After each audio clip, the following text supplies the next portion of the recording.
तो चलिए इस वीडियो में पूरी डिटेल में बात कर लेते हैं कि क्या कुछ इसमें पूरी प्रोसेस रहने वाली है। आपको कौन से आपकी क्वालिफिकेशन चाहिए, कैसे फॉर्म भरेंगे, कैसे पेपर होगा, क्या-क्या स्टेज से होकर आपको गुजरना पड़ेगा और क्या कुछ आपको इसमें काम करना पड़ेगा, पूरी डिटेल में चलिए जान लेते हैं। तो यहाँ पर आप देख रहे होंगे government of India, ministry of railway, railway recruitment boards, detailed centralized employ notification CN 8/2024 जो कि आपका है RRB ग्रुप डी का। कौन सी वैकेंसी है? ग्रुप डी की भर्ती है जो लेवल 1 की आपकी भर्ती होती है। ठीक है, यहाँ पर आप देख सकते हैं recruitment of various post in level first of 7th CPC pay matrix. जैसा कि आपको यहाँ पर फोटोज में दिख रहा होगा, ये अलग अलग डिपार्टमेंट्स होते हैं, यहाँ पर आपकी जो है भर्ती की जाती है। ठीक है, जैसे आपका ये सिग्नलिंग का डिपार्टमेंट हो गया है ना, ये आपका ट्रैक मेंटेनेंस वगैरह हो गए, तो इसमें अलग अलग आपकी वैकेंसी निकाली जाती है। चलिए पूरी डिटेल में बताने वाला हूँ, तो वीडियो को शुरू से लेकर अंत तक जरूर देखिए।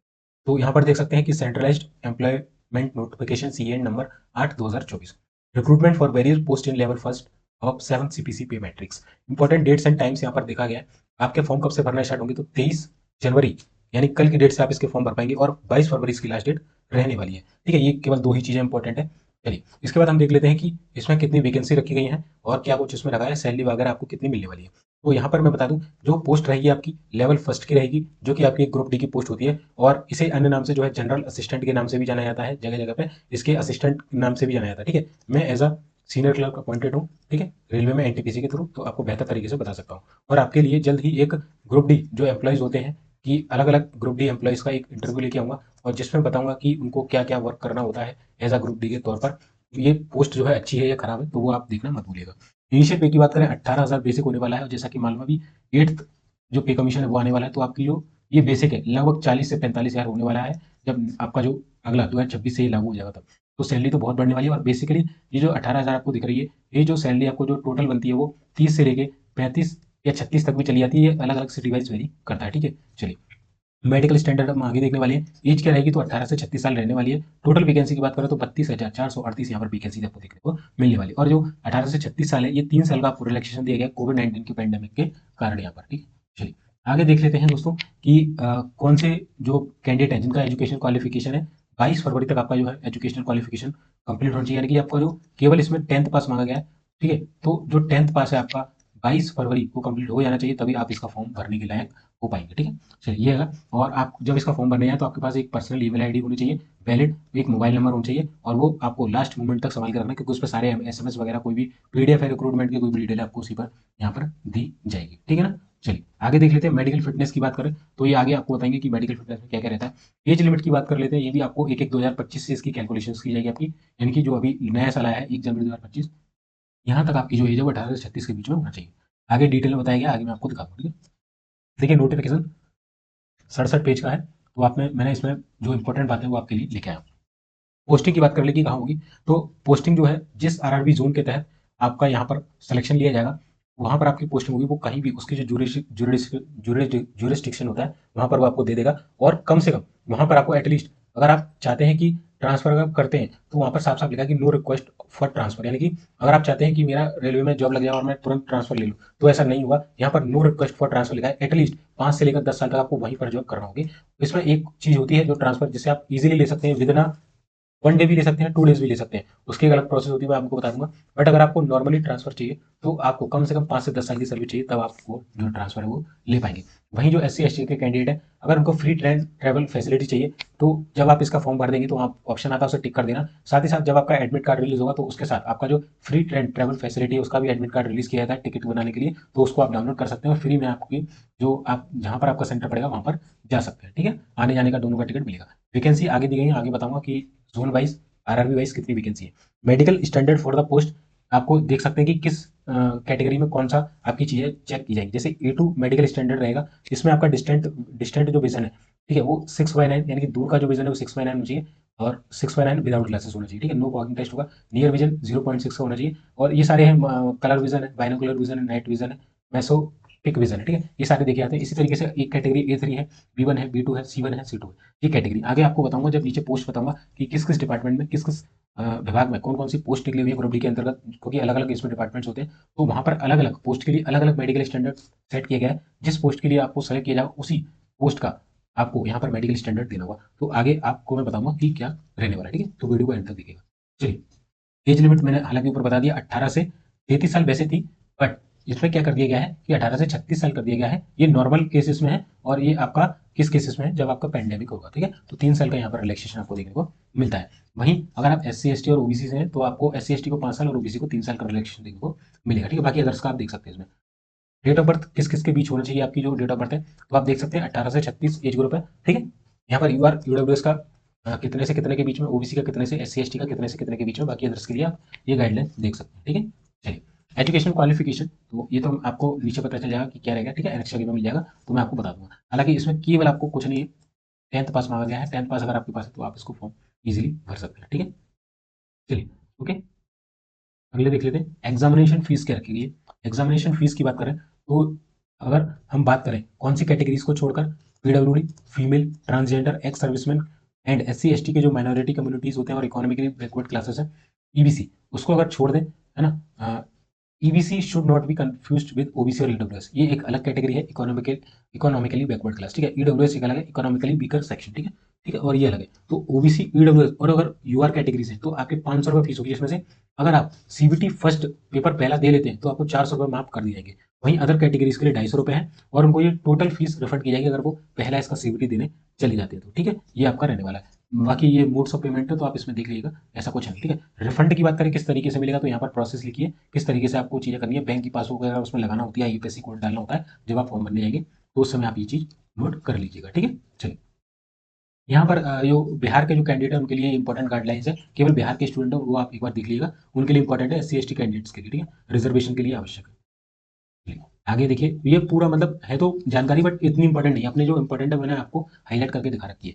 अब रिक्रूटमेंट प्रोसेस क्या होगा, यानी कि आप इसके फॉर्म भरने से लेकर इसमें लास्ट तक फाइनल सिलेक्शन तक आपकी क्या प्रोसेस रहने वाली है वो आपको यहाँ पर पता चलने वाली है, ठीक है। तो देखिए इसमें क्या क्या होगा, देखिए फॉलोइंग स्टेजेस होंगी। टोटल आपकी 4 स्टेज होंगी। पहले आपका CBT होगा, यानी कि कंप्यूटर बेस्ड टेस्ट होगा। कितने नंबर का होगा वो आप यहाँ पर नीचे लिख रहा होगा, मैं अभी बताने वाला हूँ, ठीक है। फिर आपका एक फिजिकल एफिशिएंसी टेस्ट होगा, फिर डॉक्यूमेंट वेरिफिकेशन होगा, उसके बाद आपका मेडिकल एग्जामिनेशन यहाँ पर होने वाला है, ठीक है। ये सारी 4 स्टेज रहेंगी और आपका फाइनल सिलेक्शन आपका हो जाएगा, ठीक है।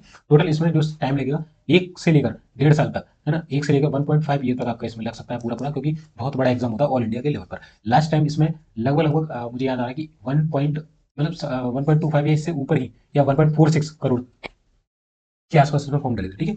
तो ये चीज देख लेना, उस समय 1 लाख वैकेंसी थी, इस बार तो कम वैकेंसी है।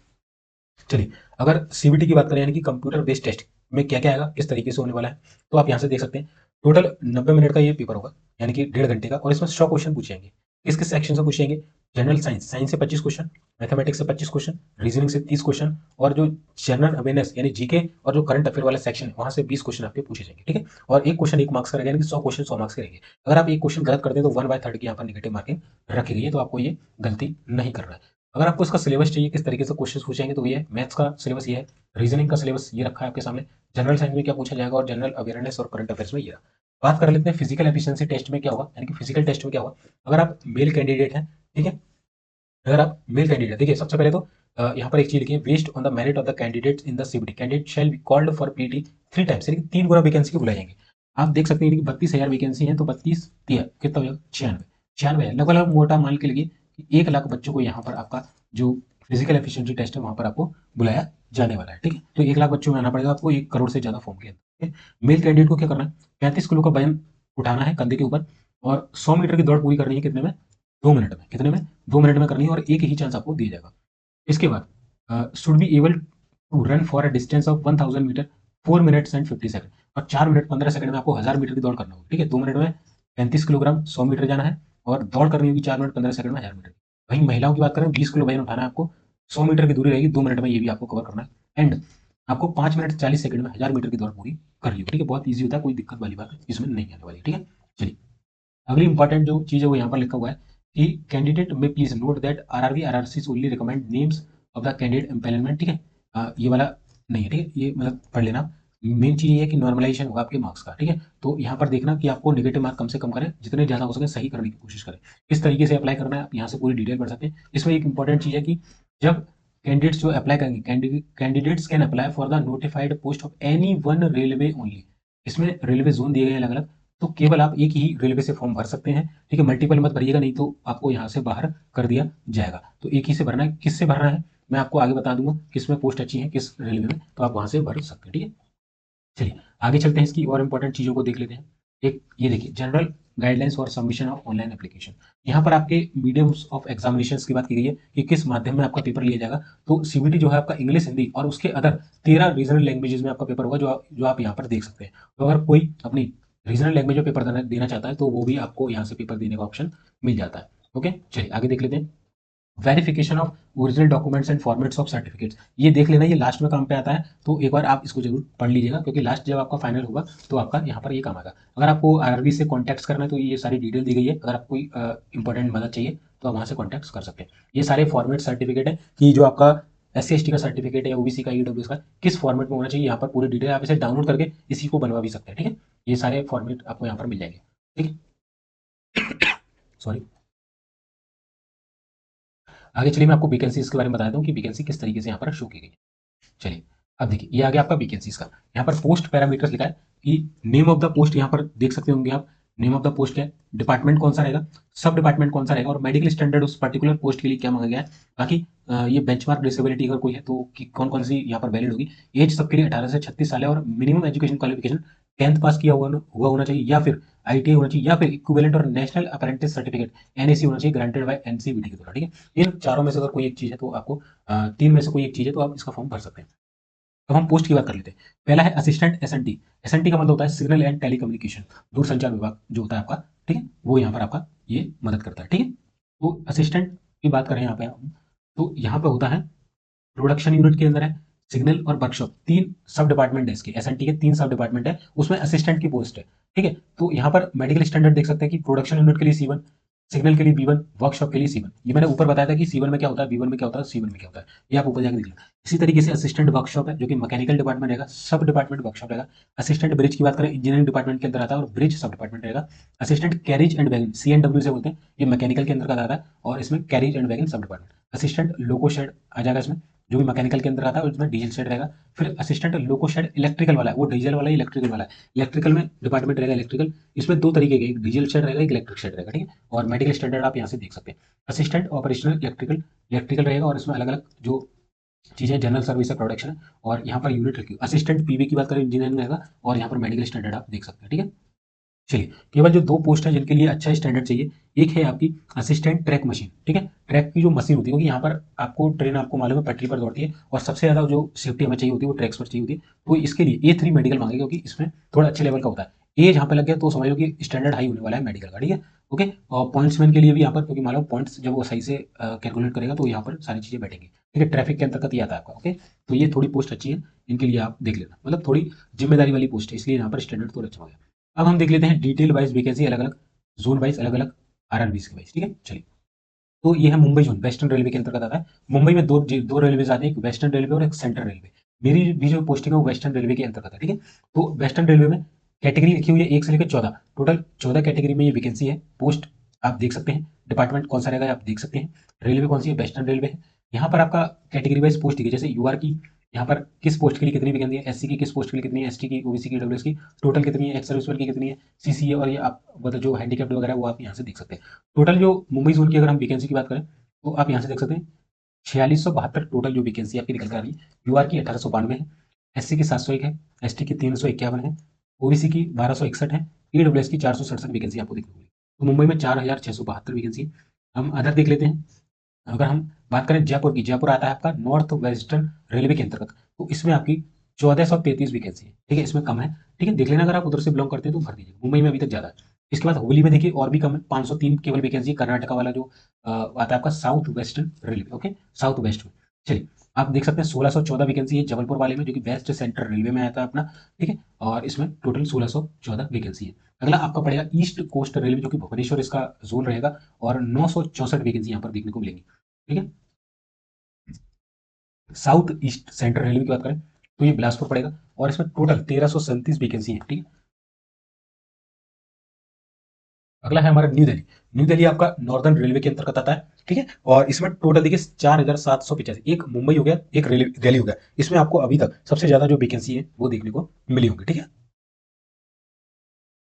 अगला है दोस्तों चेन्नई।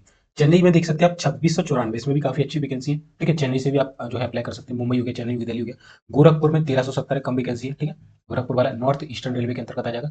वहीं हम north east frontier railway Guwahati की बात करें तो इसमें भी काफ़ी अच्छी वैकेंसी 2048 है, यहाँ कॉम्पिटिशन भी कम रहता है, तो आप यहाँ से इसका फॉर्म भर सकते हैं। कोलकाता की बात करें, ईस्टर्न रेलवे के अंतर्गत आता है कोलकाता, इसमें 1817 है, यहाँ पर भी अच्छी थोड़ी वैकेंसी है। ठीक है, चलिए नीचे हम देख लेते हैं मुंबई, ये सेंट्रल रेलवे वाला है, वो वेस्टर्न था, ये सेंट्रल वाला है। ठीक है, तो इसमें 3244 है, ये भी अपने आप में एक अच्छी जो है जोन हो सकता है। ठीक है, चलिए हाजीपुर की बात करें तो 1251 वैकेंसी ईस्ट सेंट्रल रेलवे आ जाएगा इसमें। और प्रयागराज की बात करें 2020 वैकेंसी, यहाँ पर भी ठीक ठाक वैकेंसी है, नॉर्थ सेंट्रल रेलवे आ जाएगा आपका। साउथ ईस्टर्न रेलवे कोलकाता आ जाएगा, कोलकाता में दो है, एक ईस्टर्न एक साउथ ईस्टर्न, इसमें 1044 वैकेंसी है। ठीक है, सिकंदराबाद की बात करें, साउथ सेंट्रल रेलवे की बात करें तो इसमें 1642 वैकेंसी, ठीक ठाक वैकेंसी है इसमें भी। ठीक है, तो यहाँ पर देख सकते हैं इतने जो आरआरबी से उन्होंने अपनी वैकेंसी निकाली है। भविष्य में अगर इसमें कोई भी अपडेट आएगा, मतलब बढ़ भी सकती है वैकेंसी, तो आपको अपडेट मिल जाएगा रेलवे के द्वारा। टोटल 1 2 3 4 5 6 7 8 9 10 11 12 13 और 14 15 16, टोटल 16 जोन है जिन्होंने अपनी वैकेंसी निकाली है। सबसे ज़्यादा आप देख सकते हैं मुंबई में दोनों जगह हाई है, दिल्ली में भी हाई है, और एक दो और मैंने बताया था जैसे गुवाहाटी हो गया आपका, है ना, यहाँ से आप भर सकते हैं। कोलकाता भी ठीक ठाक है, तो यहाँ से अगर आपको फॉर्म भरना है तो आप भर सकते हैं। इसके अलावा आपका कोई भी डाउट है तो नीचे एक बार कमेंट सेक्शन में कर दिएगा, मैं नेक्स्ट वीडियो में उसका अपडेट देने की कोशिश करूंगा। इसके लिए बेस्ट बुक कौन सी हो सकती है, मैं आगे आने वाली वीडियोस में आपको बता दूंगा। ठीक है, कि कौन कौन सी बेस्ट बुक हो सकती है जिनको आप पढ़ के जो है पहली बार में क्रैक कर सकते हैं, बेस्ट टाइम टेबल क्या रहेगा, स्ट्रेटेजी किस तरीके से बनाए। ठीक है, और इसके लिए ऑनलाइन मॉक टेस्ट कौन से ले सकते हैं। तो अगर आपको ऑनलाइन मॉक टेस्ट परचेस करने हैं तो यहाँ पर मैं बता दूँ, आप टेस्ट बुक के ले सकते हैं। टेस्ट बुक पर अभी आपको ऑफर्स भी चल रहे हैं, तो आप जाके ले लीजिएगा। कूपन कोड मांगेगा तो V1NW47 डाल देना, वहाँ से जाके आप इसे अवेल कर सकते हैं, V1NW47। ठीक है, ये चीज़ है। बाकी आगे आने वाले वीडियोस में मैं इंटरव्यू लेके आऊँगा ग्रुप डी के जो कैंडिडेट्स हैं उनका। ठीक है, जो एम्प्लॉइज़ है उनका, तो वो देखना मत भूलिएगा। मिलते हैं फिर नेक्स्ट वीडियो में, तब तक के लिए जय हिंद, जय भारत। चैनल को सब्सक्राइब कर लीजिएगा।